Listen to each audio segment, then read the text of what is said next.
Salah satu tradisi masyarakat menjelang bulan Ramadan, akhir Sya'ban, adalah ziarah kubur.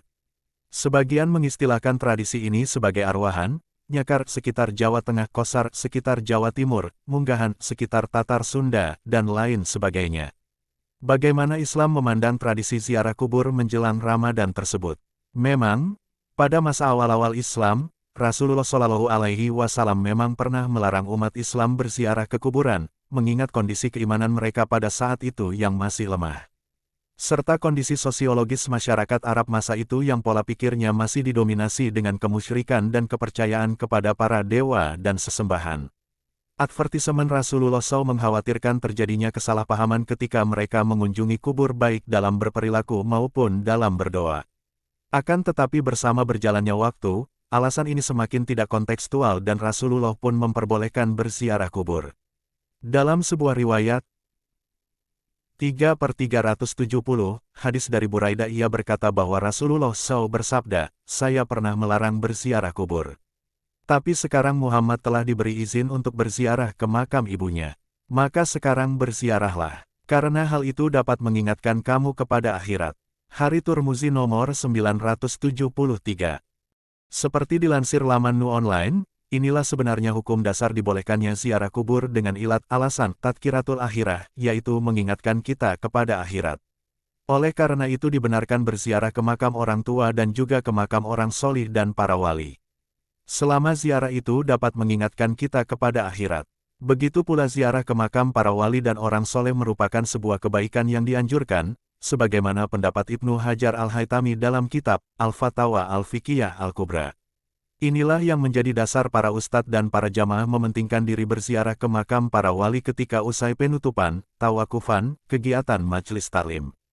Sebagaimana yang ditradisikan masyarakat muslim di Jakarta dan sekitarnya.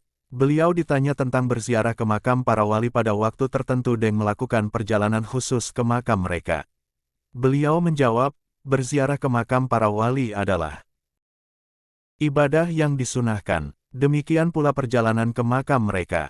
Adapun mengenai hikmah ziarah kubur, Syekh Nawawi Al-Bantani telah menuliskannya dalam Nihayatus Zain. Demikian keterangannya, disunahkan untuk berziarah kubur, barang siapa yang menziarahi makam kedua orang tuanya atau salah satunya setiap hari Jumat, maka Allah mengampuni dosa-dosanya dan dia dicatat sebagai anak yang taat dan berbakti kepada kedua orang tuanya. Demikianlah hikmah di balik ziarah kubur, betapa hal itu menjadi kesempatan bagi siapa saja yang merasa kurang dalam pengabdian kepada orang tua semasa hidupnya.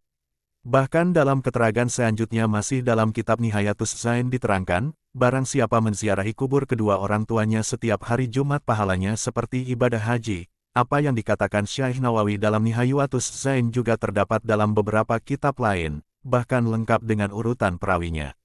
Seperti yang terdapat dalam Al-Mujam Al-Kabir Lit Tabrani Juz 19. Rasulullah Shallallahu Alaihi Wasallam bersabda, barang siapa berziarah ke makam kedua orang tuanya atau salah satunya setiap hari Jumat maka Allah mengampuni dosa-dosanya dan dia dicatat sebagai anak yang taat dan berbakti kepada kedua orang tuanya. Adapun mengenai pahala haji yang disediakan oleh Allah SWT kepada mereka yang menziarahi kubur orang tuanya terdapat dalam kitab Al-Mauduat berdasar pada hadits Ibn Umar.